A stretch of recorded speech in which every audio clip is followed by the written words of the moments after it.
Fala rapaziada, como é que vocês estão? Acabei de chegar da Neoquímica Arena, onde acompanhei Corinthians 2, Atlético Paranaense 0. Estamos em mais uma semifinal de Copa do Brasil, nossa quarta semifinal de Copa do Brasil seguida. Foi assim em 2022, onde batemos a final, 2023, 2024 paramos na semi e agora de novo estamos classificados para a semifinal.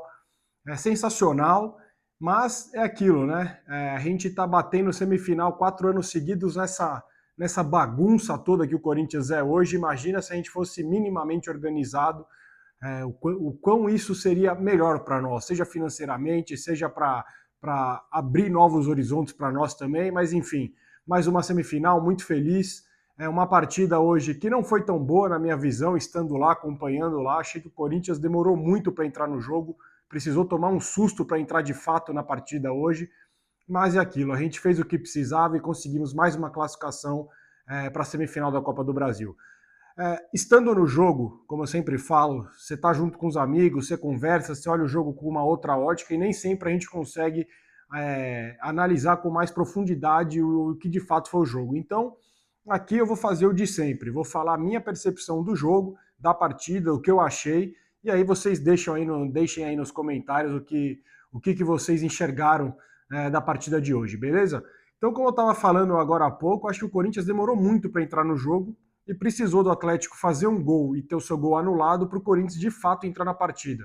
Era muito toquinho de lado, estava deixando muito morno e até conversando com os amigos eu falei, não é bom a gente ficar jogando desse jeito porque em algum momento se a gente toma um gol muda totalmente o cenário do jogo, né? Eu lembro bem desse gol no lado do Atlético, lembro que é uma bola que o Corinthians cruza para a área, zaga tira o Guinegão, ele busca essa bola saindo da área, toca para o Tchoca tinha opção de devolver no Guinegão, que ia ter um corredor livre, ele toca para o Maicon, que podia ter devolvido no Tchoca, podia ter tocado no Guinegão de novo, o Maicon para mim dá um bom drible no cara, mas ele dorme na jogada, né? Ele passa pelo cara e dorme, mas claramente ele sofre a falta, ali é um puta de um tranco que ele toma nas costas. Todo mundo na hora pediu falta na torcida. O banco de reservas do Corinthians imediatamente levantou para pedir falta também. Só que o cara, ele faz a falta, ele pega a bola atrás do meio de campo, arranca sozinho até nossa área e faz o gol. Não pode acontecer. Se ali o juiz não deu falta, vem alguém e mata. Faz o contra-ataque, mata o contra-ataque. Mata o contra-ataque dos caras, toma o cartão amarelo, foda-se, mas faz a porra da falta. O cara não pode arrancar na nossa casa, a gente em vantagem, arrancar do meio campo e parar dentro do nosso gol. Não pode acontecer isso. Enfim, obviamente o VAR chamou, todo mundo viu o tranco que o cara deu, só que assim, a gente acha que a gente tem 6, 7 gols anulados em casa no Campeonato Brasileiro no VAR em lances interpretativos.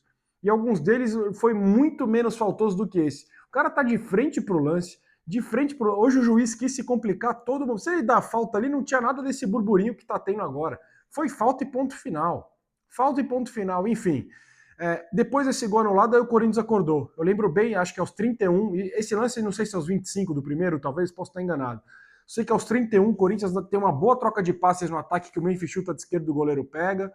Depois o Corinthians tem uma cabeçada do Tchoca para fora do escanteio. E aí, aos 42 do primeiro tempo, o Atlético vai sair jogando lá atrás, o Guinegão pressiona, o cara do Atlético escorrega, o Guinegão consegue roubar a bola, dá um belo drible num cara, um belo passe pro Garro, que dribla o Santos e faz 1-0. E aí, aquele alívio, né? Aquele alívio, 1-0, explosão da Fiel na arena, sensacional, vamos que vamos. Vira o primeiro tempo 1-0 e é isso que a gente precisava. É isso que a gente precisava. Ficar em vantagem, mas é aquilo. A gente não pode entrar tão mole assim. O Atlético jogou sábado a Série B, o Corinthians só descansou. Não dava para fazer um jogo de intensidade, um jogo para testar, para colocar uma pressão, para usar a arena a favor, toda a atmosfera a favor. O Corinthians não consegue fazer isso. Esse jogo burocrático toda hora. Pô, 10 dias de descanso, não consegue meter uma pressão num time igual do Atlético. O São Paulo, pelo que eu vi mais ou menos o primeiro jogo de São Paulo e Atlético Paranaense no Morumbi, o São Paulo amassou os caras. O Corinthians não consegue fazer isso com ninguém, é incrível. Mas enfim, vamos lá. Segundo tempo, acho que é um pouco mais do mesmo, ainda mais com a vantagem no placar. O Corinthians não sofre tanto susto, mas também não cria tanto. E eis que aos 17 do primeiro tempo, numa boa jogada individual do Vitinho, ele acha o Guinegão, que invade a área, ele cai, a bola sobra para o Garro, que vai para uma dividida também caindo, mas nessa dividida do Garro a bola sobe, o Guinegão já levanta depois que ele perde a bola e pega de primeira ali, meio que encobre o Santos. e faz o segundo gol, sensacional. Aí aquele alívio total, a definição da partida nesse gol do Guinegão, mais um gol dele, né? O quarto gol em 5 jogos, foi com Bahia, com Vasco, com o Atlético Paranaense, não fez contra o Palmeiras e fez hoje. Então fez gol no Atlético Paranaense tanto na ida quanto na volta. E depois um lance que talvez, não lembro se foi entre o gol do Guinegão, se foi depois do gol do Guinegão, que a gente viu uma falta, acho que o Vitinho fez a falta, apareceu no telão cartão amarelo para o Vitinho, e o Atlético não batia a falta de jeito nenhum. Então não sei, vocês que acompanharam aí, eu não sei se era uma falta para vermelho, vocês estavam vendo alguma coisa, se não tem nada a ver com isso. Então, por favor, me digam aí o que deu nesse lance aí. Tá? E também teve o lance do pênalti. Confesso que eu não lembro a minutagem do pênalti.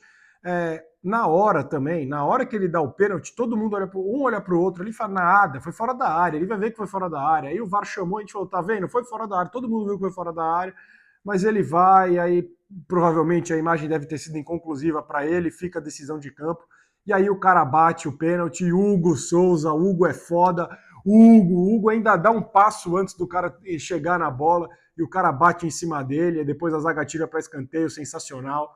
E é isso. O Yuri entrou hoje, voltou hoje, muito bom.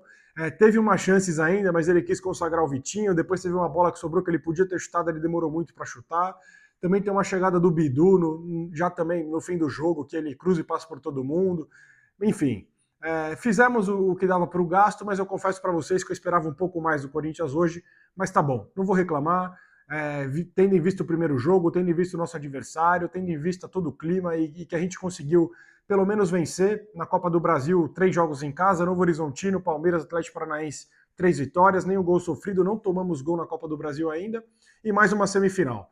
Uma semifinal que a gente só pensa nela depois que o brasileiro agora tiver resolvido, porque ela só vai ser jogada depois do Campeonato Brasileiro, e agora é foco total em fazer esses 19 pontos para os 45 aí, e vamos em busca desses 19 pontos, uma pedreira absurda no sábado.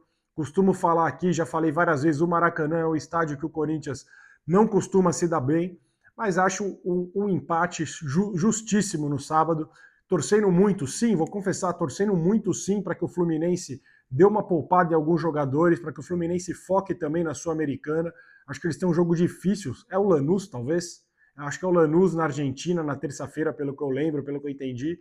Então espero que o Fluminense queira muito a Sul-Americana e poupe alguns jogadores. É lógico que eu quero um time mais enfraquecido, que o Corinthians consiga pelo menos empatar no sábado, porque depois a gente só joga 8 dias depois, Rio de Janeiro é uma viagem curta, a gente só joga depois no outro domingo contra o Sport em Recife. Então eu espero que o Corinthians consiga fazer aí, se Deus quiser, já imaginou, prováveis 4 pontos, seria sensacional nessa sequência de 2 jogos fora, seria um sonho, para falar a verdade, porque depois a pedreira do Flamengo em casa aí é uma bucha inimaginável. Então, qualquer pontinho contra o Flamengo, a gente tem que ser realista, vai ser muito bom.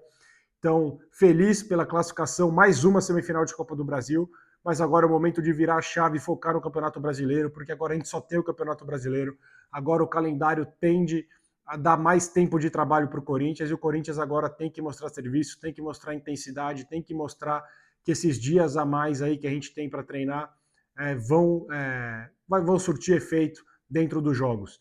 Por favor, também me avisem sobre o Memphis. A gente viu que ele não aguentou nem os 3 minutos de acréscimo do primeiro tempo. Não sei o que aconteceu com ele. A gente só viu ele saindo ali e foi direto para o vestiário. Inclusive, eu vi que ele cumprimentou o pessoal no banco e voltou para o vestiário. Então, por favor, me avisem aí. Não confesso que não vi nada. Só parei para ver os 2 gols e para trocar essa ideia com vocês aqui também. Tá bom? Então, amanhã eu volto com uma resenha com o Vladão. O Lucão ainda está de férias, mas está nos ajudando agora. Semana passada não, mas agora sim com as edições da capa, do vídeo, de colocar a introdução, isso e aquilo. Então amanhã eu estou de volta com o Vladão para fazer uma resenha da semana, uma resenha pós-jogo também, e a gente já projetar o jogo do final de semana e o Campeonato Brasileiro que vem pela frente aí também. E provavelmente o horário da resenha amanhã a gente já vai ter o nosso adversário da Copa do Brasil, provavelmente o Cruzeiro, mas isso é papo só para o final do ano, só para depois do Campeonato Brasileiro. E vamos ter fé que são 4 jogos só, a gente está 4 jogos de um título que a gente não vence há 16 anos, que a gente literalmente bateu na trave há 3 anos atrás, e quem sabe não é o nosso momento agora, não é verdade? Então é isso, vou ficando por aqui, uma boa quinta-feira a todos, um grande abraço, tamo junto e vai Corinthians. Valeu, pessoal!